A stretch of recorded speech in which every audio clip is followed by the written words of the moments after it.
compared to other kinds of art? It feeds into the zeitgeist, and probably in a more constructive way than anything else. I mean, you used to have debate societies and specialist groups that would get together to discuss this or that aspect of things. I mean, in science fiction, we've had something like blogging for almost as long as they've been science fiction. They were called, what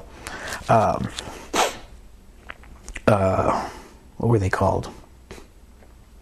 Fanzines, in which people who just really loved this subject would, at their own expense, print up these little sheets. Some of them were just mimeographed sheets. Some of them, they'd type up 5 copies of it and mail it to their friends, and they'd have 20 or 30 people that would get this webzine, and they'd have raging arguments about, this story or that story, or this editor, this writer, what have you.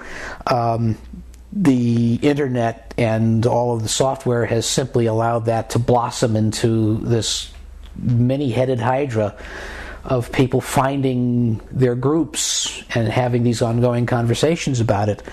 And I think that overall it fuels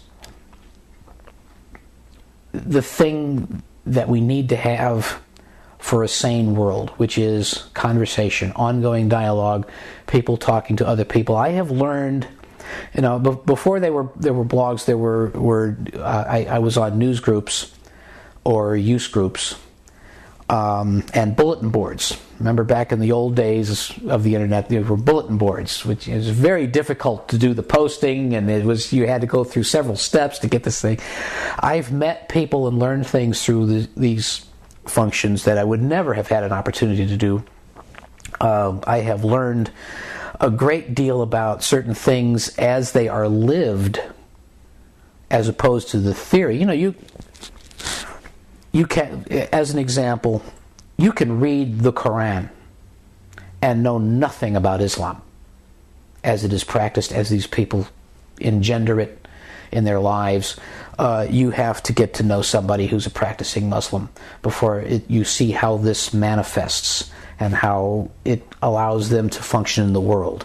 I would venture to say that from the other end, that Muslims would not know one thing about Christians from reading the Bible or just the New Testament. They wouldn't have a clue what that means in our lives. And the blogosphere and all of its ancillary functions enables that conversation, and I think ultimately it could be the thing that saves global sanity. It must seem sort of like what the first Royal Academy of Science must have been like back in 1666 or 60, whenever that was, 1660, I forget, when it was Charles II established it, I believe.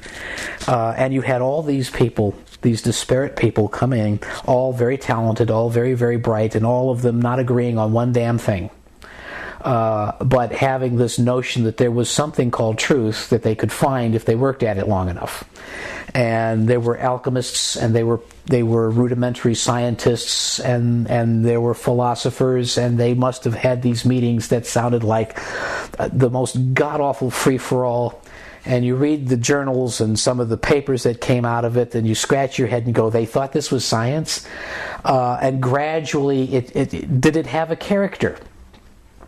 Yeah, it had a character, and historians can describe what that character is, but I don't think it would have been possible at the time, in situ, to say, oh yeah, the Royal Academy is this. I think Dangerous Intersection is probably very much like that. Yeah, there are multiple personalities that all seem to tie into not letting anybody make assertions that can't be backed up. That's never bad. Right or left, up or down, mainstream or fringe, what have you. Some of us like to throw stuff out that's just provocative and see what happens. It is very gratifying to me to read a bunch of people who are politically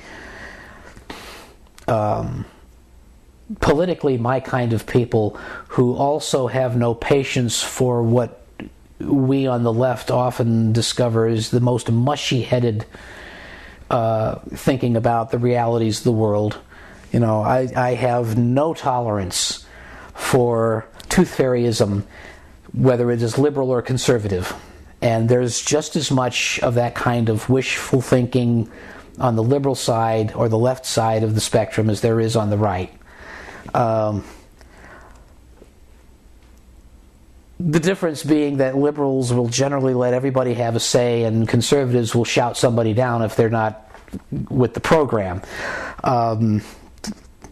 A little bit stiffer of a filter on the conservative side of arguments, but it is awfully nice to run into a bunch of people that seem to see the world as potentially the same way I do, that have no patience whatsoever for bullshit.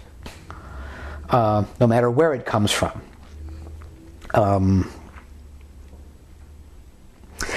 Being a science fiction writer, I have from time to time been at parties where somebody will discover that and then they will start to tell me about their UFO encounter.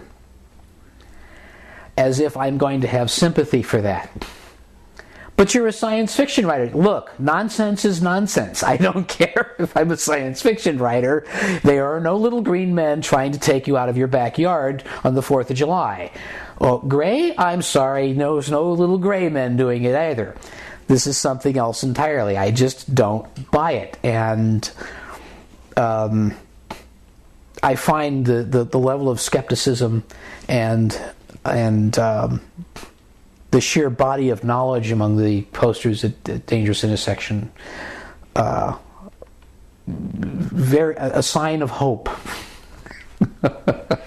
that critical thinking and liberal politics do actually go hand in hand.